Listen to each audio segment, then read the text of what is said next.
Yeah, I started off curating St James Cemetery, which is a little country cemetery in South Australia, about 100 kilometres south of Adelaide. Our cemetery has got probably about 100 plots in it.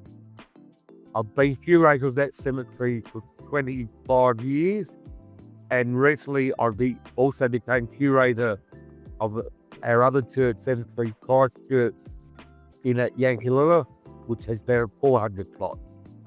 Before we went onto Chronicle, all the records were kept manually. We had a big a book of leases, and everything was recorded into that book.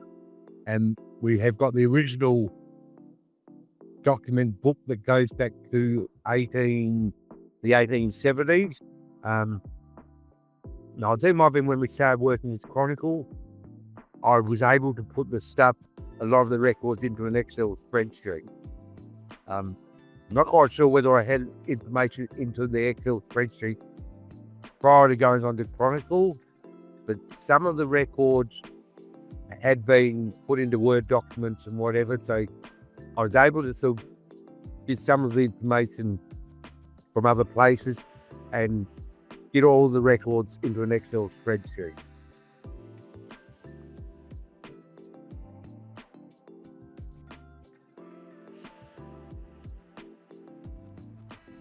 I'm going back probably 5 years ago, or 4 years ago now, when we first started looking at it.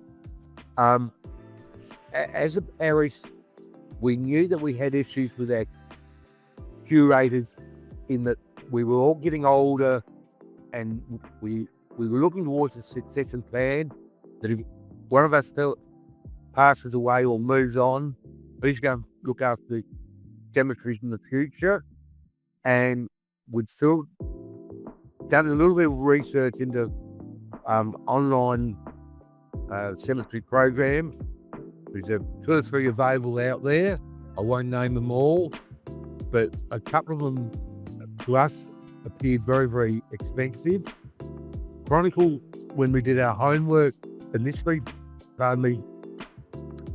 seemed to fit our price point, because we're not very big cemeteries. We haven't got big budgets to work with. About $7,000 across our 4 cemeteries through the onboarding process, and then obviously we've got the annual fees. And at that stage, we thought, yeah, that's a cost-effective solution.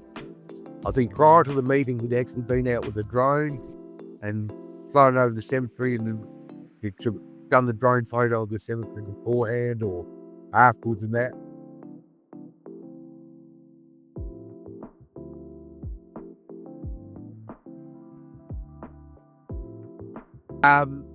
For 2 of the cemeteries, Yankalilla and Delamere, and I think I can speak on behalf of Margaret.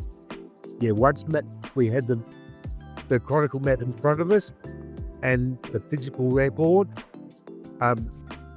it was just a matter of going through a fair bit of time involved to line everything up and make sure you had everyone in the right spot.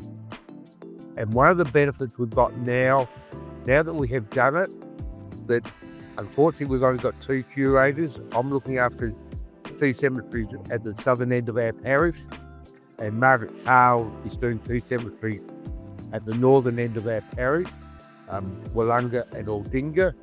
But the beauty with Chronicle is if one of us is away or unable to do something, we can just log into Chronicle and get all the information from all of the cemeteries.